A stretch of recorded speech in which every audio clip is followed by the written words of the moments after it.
Hello दोस्तों, welcome to my vlog. दोस्तों, आज का व्लॉग बनाते बनाते मुझे काफ़ी बुरा लग रहा है जो मैं आज आपके साथ डिस्कशन करने वाला हूँ। मैंने ये ऑब्जर्वेशन की है पिछले 1-2 हफ्तों से, और मुझे लगा कि ये चीज़ मैं आपके साथ भी शेयर करूँ। और ये है क्या चीज़ दोस्तों? अ,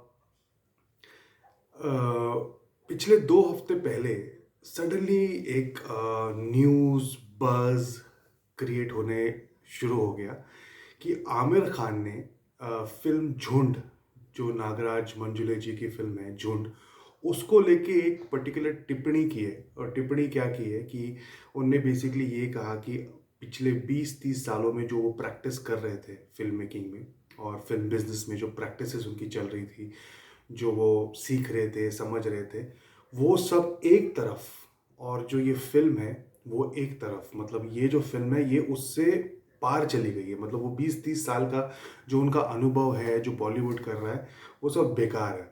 ये जो चीज़ है, ये इतनी इतनी इतनी ग्रेट है, इतना ये कुछ है। तो मुझे बहुत अच्छा लगा कि एक मेन स्ट्रीम एक्टर जब एक इस तरह की एक इंडिपेंडेंट फ़िल्म को इस तरह का टिप्पणी देता है, तो ऑब्वियसली उसको फ़ायदा होता है, और फ़ायदा हुआ। विद इन नो टाइम ये जो फ़िल्म है, इसको लेके एक बज़ क्रिएट हुआ आमिर खान के इस ट्वीट के बाद, या थोड़ा बहुत उससे इम्पैक्ट हुआ। और काफ़ी सारे, बहुत सारे जो मराठी इंडस्ट्री के एक्टर्स हैं और अदरवाइज़ भी जितने लोग हैं जो जुड़े हुए, जो एसोसिएटेड हैं फ़िल्मों से, उन सब को भी एकदम से एक झटका लगा। और क्योंकि आमिर खान ने ट्वीट किया, तो बट ऑब्वियस बाकी सारे, बहुत सारे लोगों ने ट्वीट किया, और एक tweet tweet tweet tweet tweet start हो गया। और एक उसको एक हाइप मिल गया, और हाइप मिलने की वजह से वो फिल्म मतलब जो एक उसको जो एक लेवल मिल गया, वो बहुत अच्छा था। अब ये सुनने में तो बहुत ही अच्छा है। आप ये भी जानते हैं कि जब झुंड इस वक्त ट्रेंड कर रही है, at the same time Vivek Agnihotri की जो कश्मीर फाइल्स है, वो भी इस वक्त ट्रेंड कर रही है मार्केट में। वो अभी तक फिल्म स्टार्ट नहीं हुई है, मतलब दिखना अभी तक रिलीज नहीं हुई है, बट वो भी मार्केट में ट्रेंड कर रही है। अब आप जब झुंड को बहुत ही मैग्नीफाइंग ग्लास से, जब आप इस आमिर खान की ट्वीट को जब आप ठीक से ऑब्जर्व करेंगे, तो मुझे कहीं ना कहीं थोड़ा बहुत इसमें पेन हुआ, बिकॉज मैं आमिर खान जी की बहुत रिस्पेक्ट करता हूँ। And when I say Aamir Khan, I am talking about a guy जिनके पास वो लिमिटेड स्किल सेट है बॉलीवुड इंडस्ट्री की। मैं साउथ की बात नहीं कर रहा हूँ, मैं बाकी इंडस्ट्रीज की बात नहीं कर रहा हूँ, मैं सिर्फ बॉलीवुड की बात कर रहा हूँ कि बॉलीवुड में बहुत ही लिमिटेड लोगों के पास वो पर्टिकुलर स्किल सेट है, जिस स्किल सेट से आप जब एक फिल्म बनाते हो, वो उसकी जो प्रेजेंटेशन है, उसकी जो टेक्निक है, वो आपको हेल्प करती है मास ऑडियंस तक एक सब्जेक्ट को पहुंचाने में। और ये बहुत ही लिमिटेड स्किल सेट है जो गिने चुने लोगों के पास है पूरे बॉलीवुड में। आप चाहे राजकुमार हिरानी का नाम ले लीजिए, आमिर खान का नाम ले लीजिए, आदित्य चोपड़ा का नाम ले लीजिए, या करण जौहर का नाम ले लीजिए, और भी कुछ 4-5-6 नाम हो गए। बहुत ही लिमिटेड लोगों के पास ये स्किल सेट है बॉलीवुड में, एक अंडरस्टैंडिंग है कि कैसे बनाना है, कैसे पेश करना है, क्या उसकी स्ट्रैटेजी होगी, कब स्क्रिप्ट को अप, कब स्क्रिप्ट को डाउन, किस तरह से उसके जो पेज होते हैं वो ऊपर नीचे करने, इसकी जो जानकारी होती है बहुत कम लोगों को बॉलीवुड में है। आप हॉलीवुड की बात करेंगे तो वहाँ पर फिर भी एक एक लार्जर सेक्शन ऑफ दी जो वहाँ के जो लोग हैं उनको पता है, उनकी फिल्में ज़्यादा हमसे अच्छी होती है। उसमें जो ये स्किल सेट बहुत इंपॉर्टेंट है, जो कि है रिलेटेड टू स्क्रिप्ट, कि कैसे स्क्रिप्ट को अप डाउन किस तरह से किया जाए और पूरी मास ऑडियंस को आप कैसे पहुंचोगे, ये एक स्किल सेट होता है। और ये आमिर खान के पास कूट कूट के भरा है, क्योंकि उनका जो अनुभव है वो है ऑलमोस्ट 25 साल के ऊपर है। उनकी जो फैमिलीज थी वो फिल्में बनाया करती थी, तो उनके पास एक फैमिली का पूरा एक एक्सपीरियंस है when it comes to mass films. और mass films are very important. अगर आप वो नहीं समझते हैं तो वो बाकी आप कुछ भी बनाते रहो, उससे दुनिया में कोई नहीं है। जैसे even if you are a speaker और आपको ये नहीं पता कि किस कंटेंट पे बोलना है, तो कोई आपका वीडियोस नहीं देखेगा, कोई अदरवाइज भी अगर आप लेक्चर कर रहे हो, कहीं कर रहे हो, कोई नहीं सुनेगा। You have to learn to, आपको पता होना चाहिए कि किन टॉपिक्स पे डिस्कशन करना, otherwise it doesn't make any sense. Anyways, ये तो बात रही आमिर खान की, उनको मैं क्या उनके लिए मेरे दिल में क्या इज्जत है, वो है, वो एक जगह पर है। मगर जब एक आमिर खान जैसा एक इतना बड़ा स्टार झुंड फिल्म के लिए इस तरह की टिप्पणी देता है, तो उसके जो अंडरलाइन, जो उसके जो सब टेक्स्ट है, उसके अंदर की जो पॉलिटिक्स है, वो थोड़ा मैं आपके सामने इस वक्त रखना चाहता हूँ और आप इस चीज़ को समझिए। आप मुझे खुद बताइए कि जो मेरी ऑब्जर्वेशन है वो गलत है, सही है, कमेंट में मुझे बताइए ताकि मुझे भी लगे। बट ये मेरी पर्सनल ऑब्जर्वेशन है और मैं आपके साथ शेयर करना चाहता हूँ। देखिए, झुंड जो फिल्म है, अगर आप उसको देखेंगे तो वो बेसिकली एक एक जैसे जो हमारे दलित भाई है उनके ऊपर ये फिल्म आधारित की गई है। ठीक है। अब होता क्या है कि ये एक बहुत ही एक सेंसिटिव टॉपिक है और जब आप इसके ऊपर टिप्पणी करेंगे तो उस पे क्या होता है कि एक किस्म का एक, जब भी आप सेंसिटिव पे कोई भी टॉपिक पे बात करेंगे तो उस पे किसी भी तरीके से एक हाइप क्रिएट हो जाती है।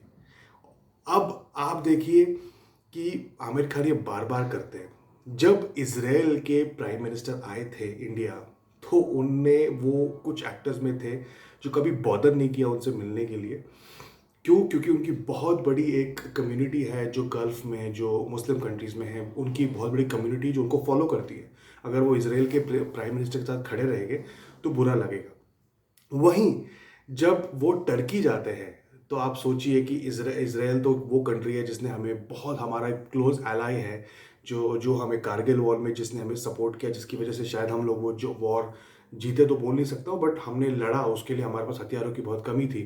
तो कितनी उसकी वैल्यू है हमारे लिए, आप वही देखिए। जब ये आमिर खान टर्की जाते हैं तो टर्की में जो उनके जो प्राइम मिनिस्टर है, जो उनके प्रेसिडेंट प्राइम मिनिस्टर जो भी है, एर्दोगान, उनने खुल्लम खुल्ला ये बात कही थी कि जब भी इंडिया पाकिस्तान का जब जंग होगी या जो भी होगा, उस वक्त वो अपने बख्तियार ड्रोन्स, आपको पता होगा बख्तियार ड्रोन्स दुनिया में काफ़ी, इस वक्त जो यूक्रेन का जो लड़ाई चल रही है उसमें Bayraktar drones are a game changer and they are creating a resistance for the Russian army. तो बहुत ही एक अच्छा वेपन है। तो ये एर्दोगान ने कहा था कि वो पाकिस्तान को देंगे इंडिया के खिलाफ, और उनके पास, उनकी कंट्री में जाके आप उनके साथ खड़े होके आप पूरा वो शेक हैंड कर रहे हैं, पूरा का पूरा वो कर रहे हैं, जबकि ये ठीक नहीं है। आप खुद सोचिए, क्या ये ठीक है? तो ये जो उनकी आदत है कि कम्युनल चीज़ों को लेके ट्वीट करना और उस पे, मतलब उस पे हल्की सी आग छोड़ना, जैसे लास्ट टाइम उनने एक हल्की सी आग छोड़ी थी कि ये कहा था कि उनकी वाइफ है who is feeling insecure in under Modi. ये आप खुद ऑब्जर्व कर सकते हैं कि बहुत ही इसमें शातिर दिमाग चल रहा है उनका। और अभी भी जब उनको पता है कि एक ये जो झुंड है ये एक दलित कॉन्सेप्ट पे है, तो उस पे भी कंट्रोवर्सी करने का बहुत बड़ा एक ऑप्शन में आपको बहुत बड़ा पूरा एक समुंदर मिल जाएगा। फिर आपको बहुत, आप खुद समझ सकते हैं कि आप उसमें, जब आप चालाकी से आप उसमें एक ऐसी जगह पर आप ट्वीट मारोगे तो उसकी क्या वाइब्रेशंस होगी। फिर कुछ और लोग, फिर एक रेजिस्टेंस क्रिएट होगा, कुछ लोग बोलेंगे कि आप ऐसा क्यों कर रहे हो, फिर कुछ लोग आपके सपोर्ट में खड़े हो जाएंगे। तो पूरा का पूरा एक मीडिया प्ले जो होता है, ये वो वहाँ पर होने की पॉसिबिलिटी है। और मुझे बहुत गलत लगा, क्योंकि आप इस तरह की पॉलिटिक्स ना खेले तो बहुत अच्छा है। अब उसी तरफ अगर आप इतने ही फेयर हो, आप इतने ही, क्या कहते हैं कि आपका दिल इतना ही साफ है, तो आप ये भी जानते हो कि इस वक्त मार्केट में कश्मीरी पंडित जो वहाँ से भागे गए थे, जो जो भी हुआ था मुझे नहीं पता है, जो भी हुआ था उस टॉपिक पे एक फिल्म बनी है, कश्मीर फाइल्स बाय विवेक अग्निहोत्री। एक बार आप उसके बारे में ट्वीट कर देते, एक बार आप उस कॉन्सेप्ट, उस बात पे भी, तो मैं आपको ये नहीं बोल रहा कि आप उसकी तारीफ में 10 बातें बोल दो, आप उसके बारे में भी बोलो तो समझ में आएगा ना कि आपने दलित समाज के बारे में बोला, समझ में आता है। मगर आप जहाँ पर कश्मीरी पंडित्स की बात आ गई, जहाँ पर वो कॉन्सेप्ट आया, उसको आपने पूरी तरह से इग्नोर किया। यही प्रॉब्लम मुझे लगती है अनुराग कश्यप की, कि जहाँ पर मौका मिलता है कुछ ना कुछ सेंसिटिव या कंट्रोवर्शियल कंट्रोवर्शियल जहाँ पर आप ताना बाना हिट कर सकते हो, तो वहाँ तो आप बहुत ज़्यादा एक पहले ही फ्रंट रनर बन जाते हो, आप खड़े होके छाती तान के आप खड़े हो जाते हो। मगर जब इम्पॉर्टेंट, जब और भी बाकी सब्जेक्ट्स होते हैं, जैसे विवेक अग्निहोत्री की कश्मीरी फाइल्स, वहाँ एक इतनी बड़ी इनके मुंह पे वो क्या कहते हैं गोंद लग जाती है, ये नम हो जाते हैं, ये बोलते नहीं है, कुछ करते नहीं है। तो ये डिस्पैरिटी क्यों आप ये पॉलिटिक्स क्यों खेलते हो? और मैं आज जो भी मेरे 10 15 20 लोग 25 लोग मेरे जो वीडियो देखेंगे, 100 200 300 1000 जो भी लोग मेरे वीडियो देखेंगे, मैं आप लोगों से इतना बोलना चाहता हूँ कि गाइस, इनको बहुत ही गहराई से इनको समझिए इन लोगों को, और तभी आप इनको फॉलो करिए। ये कोई, they are not suppose to be, जो जो इनको हमने एक पेडेस्टल पे रखा हुआ है, ये डिजर्व नहीं करते। क्योंकि आप देखिए कि ये कश्मीरी पंडित वाले सब्जेक्ट पे तो इनका मुंह खुलता नहीं है, वहाँ तो ये बड़े चुपचाप रहते हैं। और जहाँ पर एक कंट्रोवर्शियल सब्जेक्ट आ गया, सेंसिटिव सब्जेक्ट आ गया, जहाँ पर कुछ कुछ मसाला है, ये है वो है, तो वहाँ पर ये शुरू हो जाते हैं। तो ये बहुत गलत है। और मैं आपको आज भी बोलना चाहता हूँ कि नागराज मंजुले की जो फिल्म है जो इसको मैंने देखा, मुझे अच्छी लगी, मगर ये इतनी ग्रेट भी नहीं है जितना हाइप इसको क्रिएट किया जा रहा है। बट मैं उनको डेफिनेटली अप्रिशिएट करना चाहता हूँ कि उनने इस टॉपिक को, जो कि काफ़ी दबा हुआ था, इस टॉपिक को लाया, लोगों तक लाया, बहुत मेहनत की, बहुत मैं उनको अप्रिशिएट करता हूँ।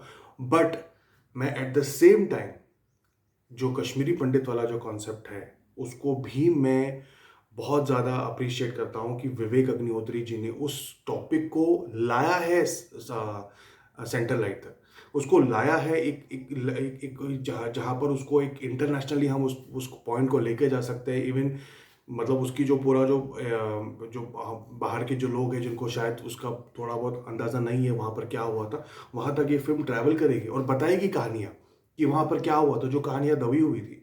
और ये कहानियाँ आनी चाहिए, मगर मगर मगर जितने मेन स्ट्रीम एक्टर्स हैं उनको हैव टू एक्ट न्यूट्रल। यहाँ तो आपका पल्ला भारी पड़ जाता है, यहाँ तो आप बोल लेते हो, यहाँ नहीं बोलते हो। ये बात मुझे बहुत हर्ट हुई, और जब मुझे हर्ट हुई तो मैंने सोचा कि मैं आप लोगों तक ये बात रखूं। प्लीज़ गाइस, प्लीज़ मुझे कमेंट में प्लीज़ बताइए कि आप लोगों को क्या लगता है, क्या क्या आमिर खान या इवन अनुराग कश्यप, क्या इनको झुंड के लिए अगर ये इतना ही ओवरवेलमिंग रिस्पॉन्स दे रहे हैं, क्या इनको इसके बारे में भी थोड़ा बात नहीं करना चाहिए? क्या ये न्यूट्रल है?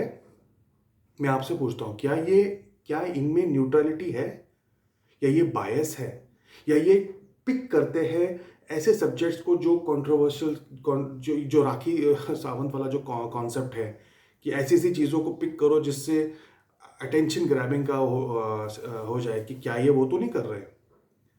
तो गाइज, मैं आपके साथ ये आज मैंने शेयर किया। प्लीज़ मुझे बताइए, मैं ये जानना चाहता हूँ आप लोगों के माध्यम से कि आप लोगों को क्या लगता है, what do you think?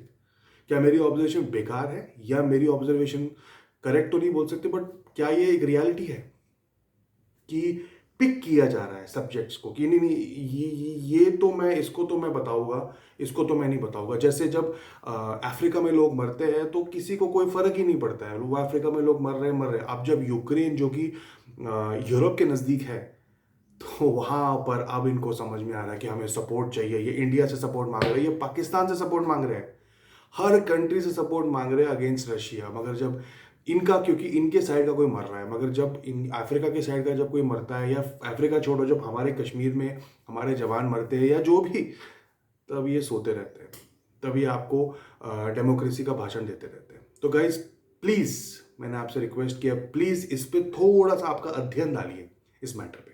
Thank you.